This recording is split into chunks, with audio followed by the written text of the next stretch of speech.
Welcome back, witches, for Vlogtober day 10. It is the 10th on the day that I am filming this.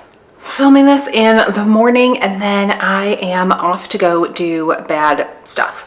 I do have to go grocery shopping, but then I am planning on going to witchcraft stores, even though I just put up a video yesterday about how messy this space is and how I need to go on a shopping ban from buying more witchcraft items. I am instead going to go shopping for witchcraft items. So that's me in a nutshell. So it's possible that you are watching this in the morning. Otherwise, I will put it on in the afternoon when I get back. Just depends on my editing schedule because, like I said, grocery shopping, going to 2 witchcraft stores, and I have to be back by 3 o'clock because I am recording today with Brie Luna of The Hood Witch, and we are going to be chatting about her new book, Blood, Sex, Magic, which I have the digital copy already read, and the print version is coming today or tomorrow. Very excited, but her book officially launches on Halloween, but I can already tell you it's fabulous. It's beautiful. Pre-order it if you can, but we are going to be chatting about that today, and then her episode will be up at the end of this month. So all of that to say, let's get into some coffee magic. This video will be up today, and tomorrow will be pumpkins. Here's my little coffee station. I have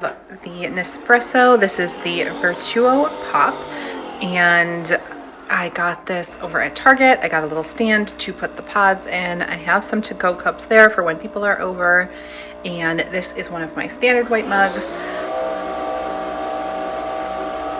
And right now I am brewing a regular coffee rather than espresso. And that's what it looks like when it's done. This has the crema on top, which is not cream, it's just the foam from the coffee itself. But I do have a milk frother, so when I do the espresso pods instead, then I can go ahead and add the milk and the foam that way. But I just felt like I had a lot to say about coffee magic. I wanted to include it in my reading vlog, and then I read so many books and that video got away from me. And I do coffee magic pretty much every day, so I have a lot to say about it. It's one of those things that I do most regularly because I do drink coffee every single day. And my version of witchcraft is to make the things that I already do every single day more magical. I'm really not a ceremonial witch. I don't do that much in the way of like complicated long rituals. I would rather things in my everyday life just be simple and add a few witchcraft touches here and there. And coffee is absolutely one of those things. I drink coffee every single day, sometimes multiple cups of coffee a day, but at least one. And I'm sure you've heard this witch tip before, but just stirring your intention into coffee is a spell in and of itself. And I do that every morning because it is so easy to just take a spoon or even just point your finger at it and stir in a clockwise motion to attract whatever it is that you are looking for or needing in that day. So I kind of look at the day ahead of me and what I have planned, and then I can infuse that specific intention into my coffee. You can also stir counterclockwise to get rid of something. So I like to do this in terms of just like health. So if I'm not feeling great when I wake up, or I'm feeling just like run down and not motivated, I will stir counterclockwise to just get that away from me. But generally, I don't want to use the coffee to absorb something negative and then drink that into my body. So I'm very specific about what I do when I am stirring counterclockwise. It's usually clockwise every morning, just stirring in my intention for the day. But that is not the only way to use coffee. Coffee has a lot of correspondences, and it really is very intuitive. It is the things that you associate with coffee doing for your body and your energy levels that also works on a spiritual level. So it's very, very motivating. It encourages hard work. It removes any energy blockages, internal blockages. It can infuse your intentions with more stamina. It's great for inspiring creativity. Like I said, it can also cleanse negativity. And it is fabulous for speeding up any spell. So cinnamon works similarly, that if you can do any sort of spell, it does not have to be related to those things that I just mentioned, but you can add a little bit of coffee in there to speed up the results and speed up that manifestation. And I also find that coffee, it makes for a great offering.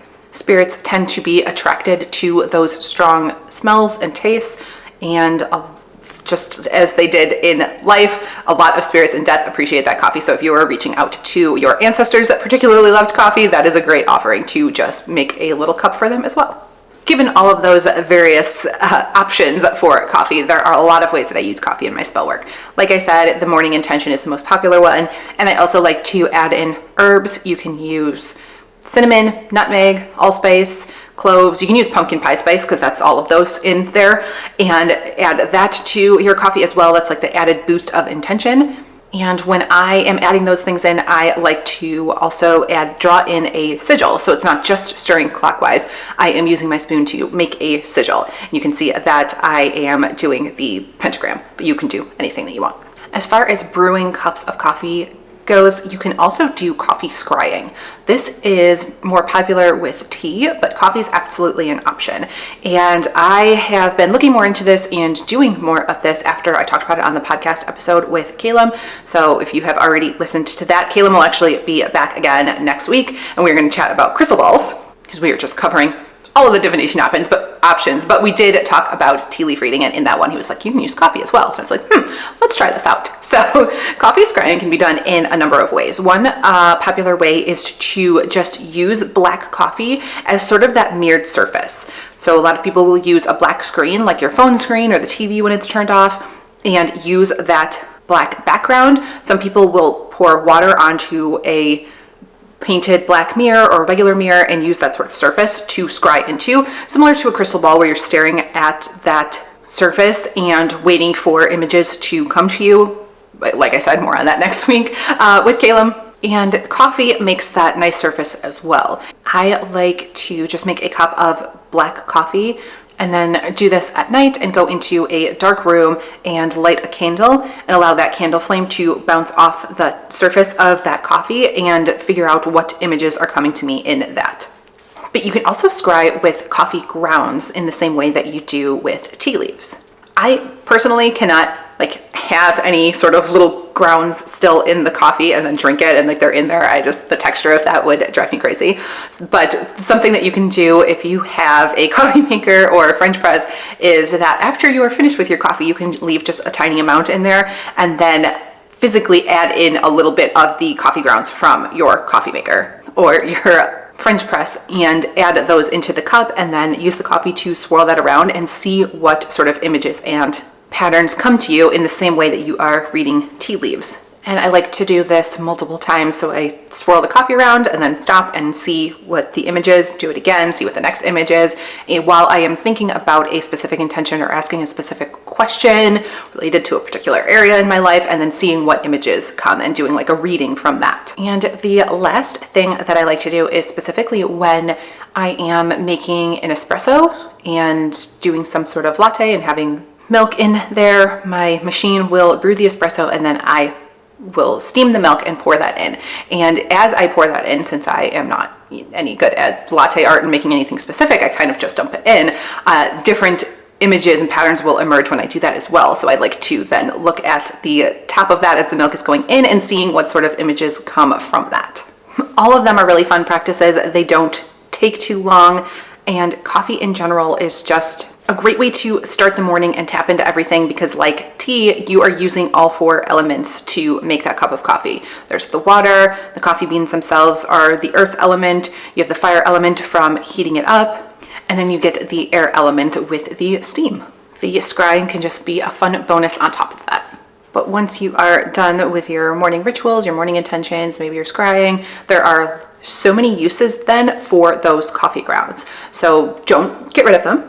First and foremost, coffee grounds are great fertilizer, so you can always just return them to your garden, and you are then, if you had some sort of intention with your coffee, then you are further putting that intention into your garden as well, or you can just bless those grounds as you are putting them into your garden for a specific intention, but they are great fertilizer for plants. There are a few very specific ones that don't like coffee, but mostly what you are going to have in your garden will be fertilized by the nitrogen that's in coffee, and if it's not, you will probably know which plants those are already without me having to tell you. Since coffee is cleansing and can remove negativity, it can also be used in place of salt. So when you are cleansing your house and dispelling any negativity and then setting up protective perimeters like you would normally do with salt, you can instead do that with coffee.